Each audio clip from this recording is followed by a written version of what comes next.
She looked like an ordinary commercial pilot. Nobody knew her past. When the cabin lost pressure at 38,000 feet, she took control without hesitation.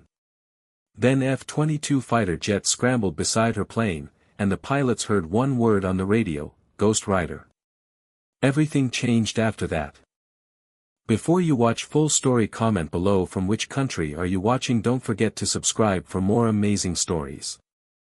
Captain Elena Cross walked through the jet bridge at 5:40 in the morning, her rolling flight case clicking softly against the carpet, her uniform pressed and her hair pulled back into a tight, practical knot.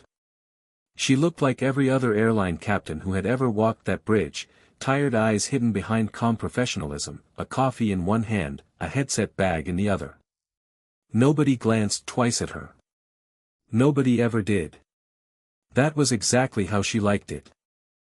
She had been flying for Meridian Atlantic Airlines for 6 years, based out of Seattle, flying long-haul routes on the Boeing 787 between the West Coast and the East Coast, and occasionally across the Atlantic. Her personnel file, if anyone at the airline had bothered to read it closely, showed an unremarkable but solid career. Flight school in Colorado. Regional carrier work in the Midwest. A slow, steady climb through first officer positions until she earned her captain's stripes 4 years ago. It was the kind of career path that thousands of pilots followed every year, nothing about it standing out, nothing about it inviting questions. What her file did not show, because it had been deliberately scrubbed by people with far more authority than any airline HR department, was that Elena Cross had spent 11 years flying F/A-18 Super Hornets for the United States Navy, the last 6 of those years as one of the most quietly respected strike pilots in the fleet. Her call sign, given to her not as a joke or an embarrassing nickname but as a mark of something rare, was Ghost Rider. She had earned it after a night mission during her second deployment, a mission she was still not permitted to describe in full detail to anyone, in which she had flown into contested airspace so cleanly that the enemy never registered her presence until the damage was already done. Pilots who flew with her after that night spoke of her in a different tone. Instructors used her missions, stripped of identifying details, as teaching examples in advanced tactics courses. And then, 7 years ago, she had walked away from all of it, quietly, without explanation, and disappeared into civilian aviation where nobody asked questions about a captain's past as long as her check rides were clean and her landings were smooth.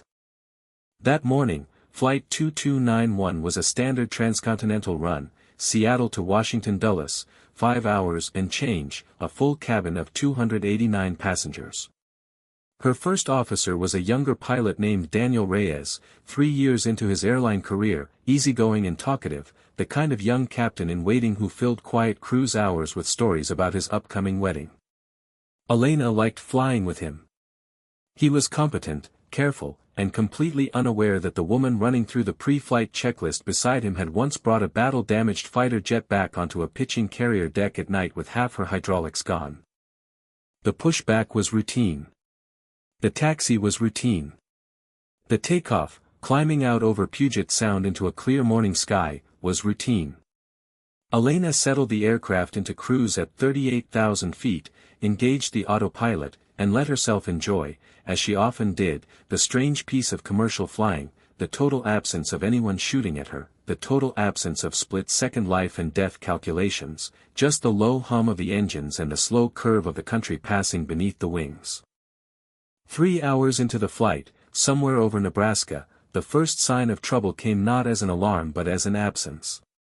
Elena noticed it before Daniel did, because she had spent over a decade training herself to notice absences, the moment a threat radar that should be pinging isn't, the moment a wingman's voice that should be on frequency goes quiet.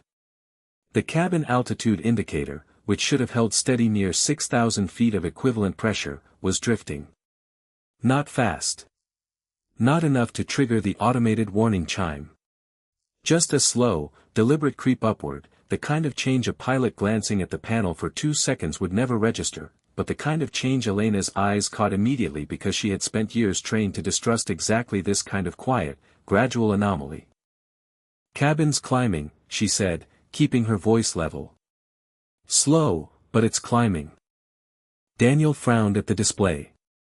"Within limits though." Might just be a sensor drift. Maybe, Elena said, already reaching for her oxygen mask, sliding it into place as a precaution, the same instinct that had kept her alive through 11 years of combat flying refusing to let a maybe go unchecked. She kept flying, kept scanning, kept listening to the ambient chatter on the air traffic control frequency, and it was there, in the tone of the controller's voice a few minutes later, that she caught the second warning sign. The controller was rerouting several aircraft around her position, using calm, procedural language, the kind of language designed specifically not to alarm anyone listening. But Elena had spent years learning to hear what wasn't being said. There was a tightness under the calm. A rhythm to the rerouting that wasn't about weather. She was reaching to key the radio and ask for a status update when Daniel suddenly exhaled hard, blinked twice, and slumped forward against his harness, his hand sliding off the throttle quadrant. Elena's response was immediate, trained so deeply into her body that no conscious decision was required. She disconnected the autopilot, took manual control of the aircraft, and simultaneously keyed the intercom to the lead flight attendant, her voice flat and controlled even as her mind was already 3 steps ahead, running contingency after contingency the way she had been trained to since her first year in the Navy. "I need you in the flight deck," she said. "First officer is unresponsive. Bring the AED and check if there's a doctor on board." She got an oxygen mask onto Daniel's face herself, working one-handed while flying the aircraft with the other, and began an emergency descent without waiting for clearance, because at 38,000 feet every second of delay was a second closer to more people losing consciousness if her instinct about the pressurization was right. She broadcast her emergency to air traffic control, declared a medical emergency, and started down toward 10,000 feet, where the ambient air pressure would keep everyone alive regardless of what the cabin systems were doing. The descent was aggressive enough that passengers gripped their armrests, aggressive enough that the flight attendants had to brace themselves in the aisle, but it was flown with a precision that masked just how hard Elena was pushing the aircraft. Halfway down, the lead flight attendant called back with news that confirmed what Elena had already suspected. Several passengers throughout the cabin were reporting headaches, confusion, and one elderly man near the rear had passed out entirely. This wasn't a faulty sensor. The pressurization system itself was failing, slowly enough to avoid tripping the automated alarms, but seriously enough to be putting the entire aircraft at risk. Elena leveled off at 10,000 feet, watched Daniel's breathing steady as the ambient pressure did what her descent had bought them time to achieve, and turned her attention to air traffic control to coordinate a diversion to the nearest suitable airport. It was during that exchange that she heard something that made the hair on the back of her neck rise, cross-talk on an adjacent frequency, military terminology bleeding through, references to possible coordinated interference and multiple aircraft experiencing similar anomalies. And then, unmistakably, the clipped, disciplined radio procedure of fighter pilots checking in with a controller. Elena had not heard that particular cadence in 7 years, but it was etched into her so deeply that recognizing it took no effort at all. Someone was scrambling fighters. And if fighters were being scrambled in response to multiple aircraft losing pressurization control simultaneously, then this was not mechanical failure. This was an attack. She requested the nearest suitable diversion airport and got vectors toward a regional field 40 minutes out, still flying manually, still monitoring Daniel, who was beginning to stir but remained groggy and disoriented. As she worked the radios, coordinating with air traffic control on the primary frequency while the emergency continued to unfold around her, she caught a stray transmission that confirmed her worst assumption, a controller somewhere in the network requesting fighter escort for any civilian aircraft exhibiting anomalous system behavior, treating every affected airliner as a potential threat rather than simply a victim, because from the outside, nobody could yet tell the difference between them. Aircraft under attack and an aircraft that had somehow been compromised and turned into a threat itself. That distinction mattered more than her passengers could possibly understand. Elena knew, with the same clarity she had once used to read a tactical situation in contested airspace, exactly how this would unfold from the perspective of whoever was now scrambling interceptors. Her aircraft had deviated from its filed route. It had descended rapidly without waiting for clearance. It had a first officer down and a captain running emergency procedures that, to someone watching purely through radar returns and flight data, could look indistinguishable from an aircraft that had been hijacked or hacked and was no longer under legitimate control. If fighters intercepted her not knowing who was actually flying the aircraft, the situation could escalate in ways she did not want to think about with 289 people behind her. She made a decision in the space of about 2 seconds, the same kind of decision she had made 100 times in a cockpit thousands of feet over hostile territory, a decision that required setting aside 7 years of carefully guarded anonymity because the alternative was unacceptable. She switched to the guard frequency, the one channel she knew any military aircraft in the area would be monitoring, and kept her voice level and precise. Any military aircraft in the vicinity of Meridian Atlantic 2291, be advised, this aircraft is under positive command and control. Captain declaring aircraft secure, executing emergency diversion, first officer incapacitated but stable, cabin pressurization compromised. Requesting confirmation of my status be relayed. There was a pause, then a controller's voice, careful and procedural, acknowledging the transmission and asking her to stand by. A few seconds later, a new voice broke onto the frequency, clipped, alert, unmistakably a fighter pilot mid-intercept. Meridian 2291, this is Viper Flight, we have you on scope. Confirm identity of pilot in command. Elena hesitated for less than a second.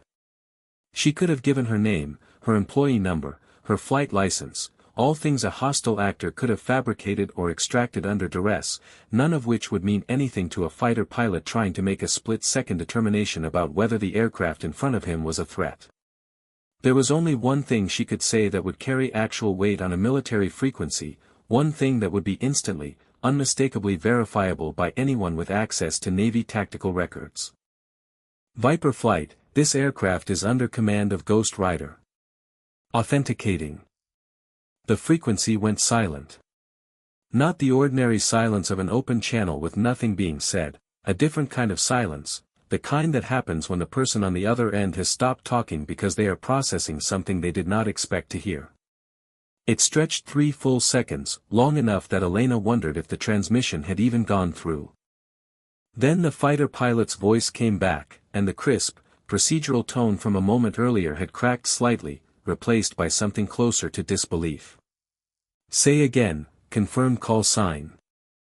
Ghost Rider, Elena repeated, flying the aircraft with her right hand, her left holding the radio, Daniel now conscious enough beside her to stare at her with open confusion. Authentication code follows. She gave the string of numbers and letters she had memorized more than a decade earlier and never expected to use again, a code that existed to prove, beyond doubt, that the person speaking had actually held the identity they claimed. There was another pause, shorter this time, and then a second voice broke onto the frequency, one that had clearly been listening but not transmitting. Copy that authentication. Viper 22, you have got to be kidding me. A beat. Ghost Rider. As in, the Ghost Rider. Careful with that channel discipline, Elena said, allowing the faintest trace of dry humor into her voice even as she kept flying, but yes.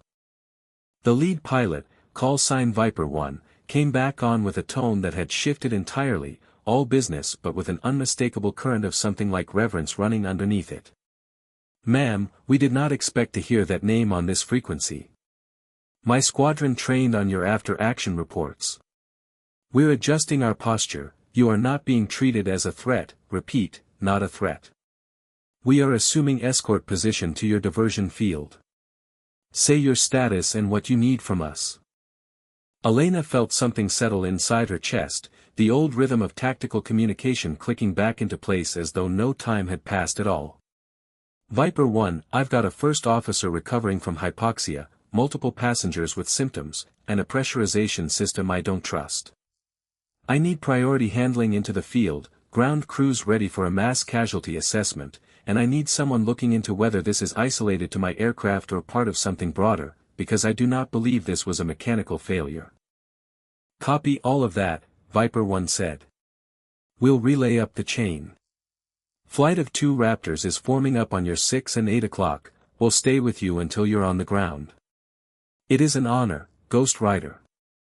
Daniel, now alert enough to follow most of what he'd just heard, turned to look at his captain with an expression somewhere between shock and disbelief, opening his mouth to ask a question and then closing it again, apparently deciding the middle of an emergency diversion with fighter escort was not the moment. Elena flew the remainder of the approach exactly the way she had trained to for over a decade, hands steady, voice calm, mind 3 steps ahead of the aircraft at all times. The 2 F-22s stayed in loose formation off her wings for the final 20 minutes, visible occasionally through the cockpit windows as sleek gray shapes holding position with an ease that spoke of pilots who could have been anywhere else in the sky but had chosen, for these 20 minutes, to be exactly here.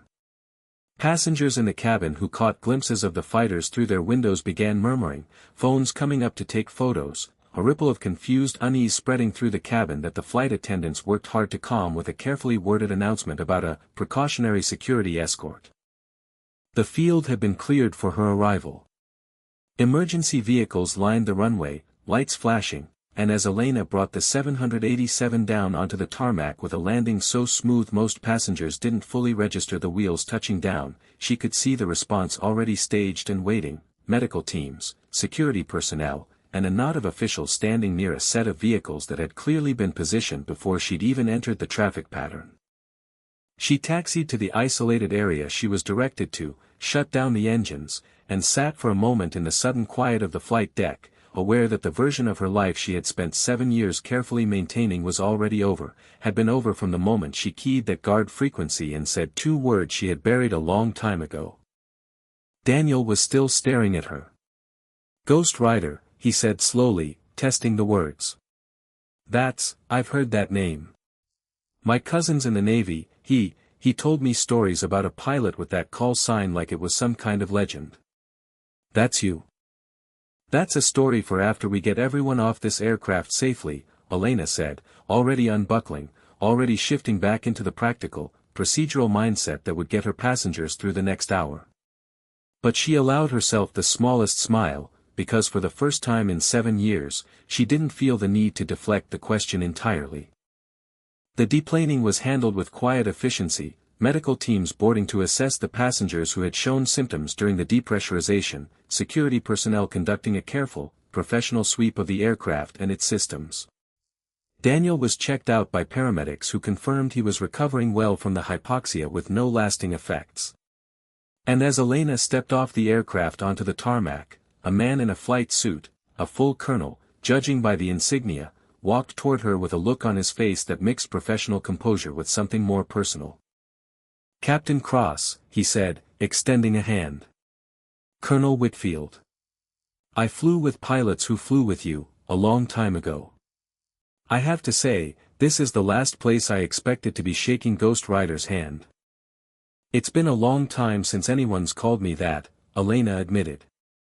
"Your escort pilots wanted me to pass along that it was the highlight of their careers," Whitfield said. "For what it's worth, your call to identify yourself likely changed how this entire situation was handled. We've had 3 other commercial aircraft affected by what looks like the same failure this morning. 2 of them didn't have anyone on the flight deck who understood what they were looking at quickly enough. There were injuries. We're grateful yours wasn't one of them."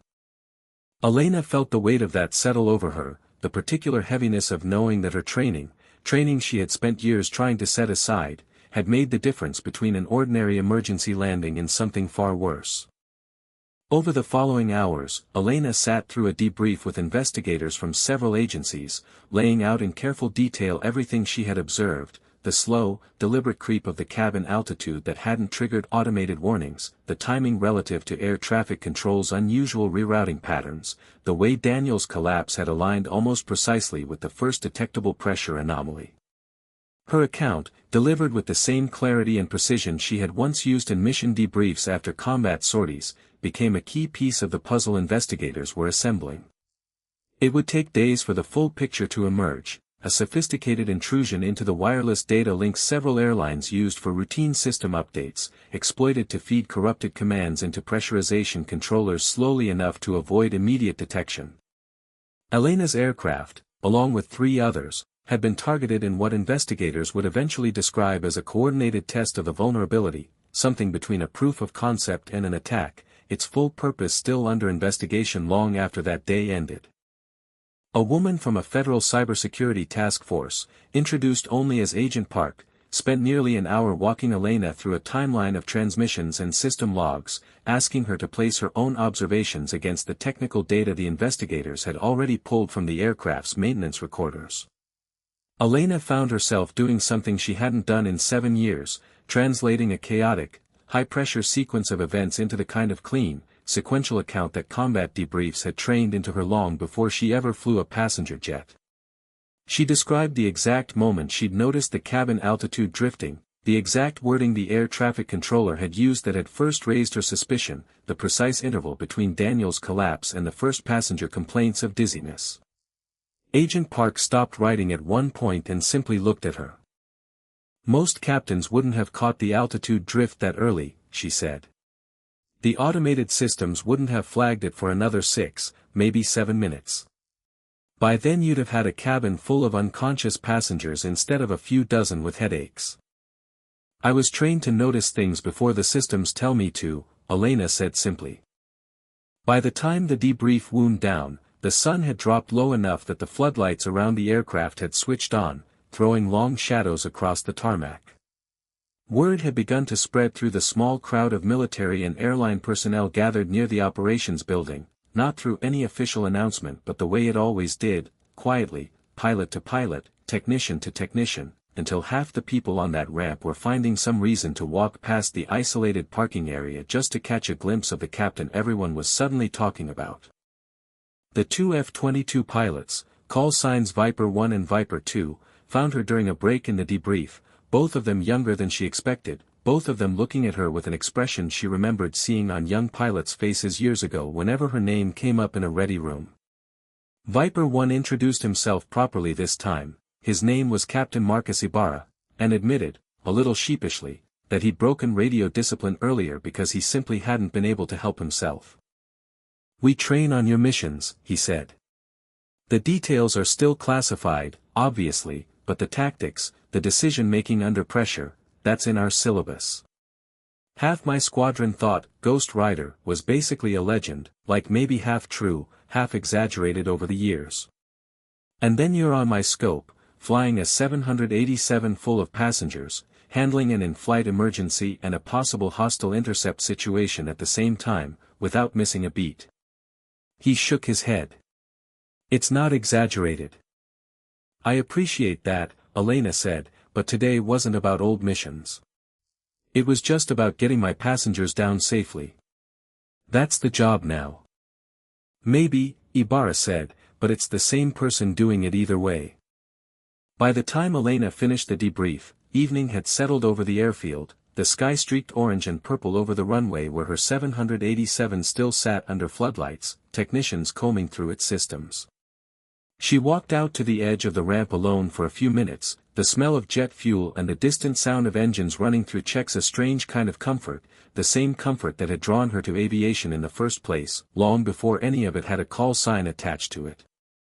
She thought about the choice she had made 7 years earlier, walking away from a career that had defined her, seeking out the ordinary rhythm of commercial flying specifically because it asked nothing extraordinary of her, because it let her exist as simply a competent, reliable captain and nothing more. She had told herself that was what she wanted, anonymity, distance from a version of herself that had seen and done things she rarely let herself think about directly. But sitting on that ramp, she understood something she hadn't fully let herself accept until that day, the training, the instincts, the calm under pressure that had made her Ghost Rider hadn't disappeared when she hung up her flight suit. They had simply been waiting, quietly, for the moment they were needed again. Trying to bury them completely hadn't made her safer or more ordinary. It had only meant that when the moment came, she'd had to reveal everything at once, all 7 years of careful anonymity undone in the space of a single radio transmission. She decided, standing there with the wind carrying the sound of distant engines, that she wasn't going to try to put that identity back in the box. She would keep flying commercially, because she had come to genuinely value the quieter rhythm of it, the simple satisfaction of getting people safely from one place to another without anyone shooting at her. But she wasn't going to hide anymore. If her experience could help the airline handle emergencies better, if her background could help train other pilots to recognize the kind of subtle warning signs that had saved her aircraft that day, she would offer it freely instead of guarding it like a liability. Meridian Atlantic senior management called her in for a meeting 2 days later, and Elena walked into it expecting some version of the conversation. She'd braced herself for the moment she'd keyed that guard frequency, questions about why she had concealed something so significant from the company that employed her, questions about whether her handling of the emergency had strayed outside standard commercial procedure. The questions came, but not in the tone she'd expected. The director of flight operations, a soft-spoken man named Harold Voss who had been with the airline for over 20 years, asked her plainly why she had never mentioned her background, and Elena answered just as plainly, that her service record had been classified for reasons of national security, that the transition to civilian life had come with an understanding that her past would stay buried, and that she had, if she was honest, also simply wanted the chance to be judged on her own merits. As a commercial pilot rather than carrying a reputation into every cockpit she sat in. Voss had nodded slowly at that, then slid a folder across the table toward her, a preliminary review of her handling of the emergency, already completed by the airline's safety board. Every decision she had made, from the early oxygen mask to the aggressive but controlled descent to her choice to contact military frequencies once she recognized the tactical nature of the threat, had been assessed as not only appropriate but exemplary. The union representative in the room, a veteran captain named Frank Delgado, had put it more bluntly. "You saved this airline from what could have been a national tragedy and a public relations disaster in the same afternoon," he said. "Nobody in this building is going to complain about how you managed to be good at your job." The truth, Elena knew, was more complicated than either the folder or Delgado's blunt summary suggested, but she accepted the outcome gratefully and left the meeting with her position unchanged and her reputation, for better or worse, permanently altered. The military reached out separately in the days that followed, a soft inquiry about whether she'd consider returning in some advisory capacity, training the next generation of tactical pilots or consulting on the kind of vulnerabilities that had nearly brought down her aircraft. She didn't say yes immediately, and she didn't say no. She told them, honestly, that she needed time to figure out what balance she wanted between the two lives she had spent so long keeping separate. 3 weeks later, Elena walked through a different jet bridge for a different flight, her uniform pressed, her flight case rolling quietly behind her. The story of what had happened over Nebraska had made its way through news outlets by then, details of the cyber attack investigation still unfolding, but the account of the commercial pilot who had calmly coordinated an emergency descent, diagnosed a cyber attack in progress, and then identified herself to a pair of F-22s as a decorated former Navy strike pilot had taken on a life of its own. Passengers boarding her flight that morning recognized her. A few asked for photos. One older man, a veteran himself, simply shook her hand and said thank you for your service, in a tone that suggested he understood exactly what those words meant to someone who had spent years trying not to hear them.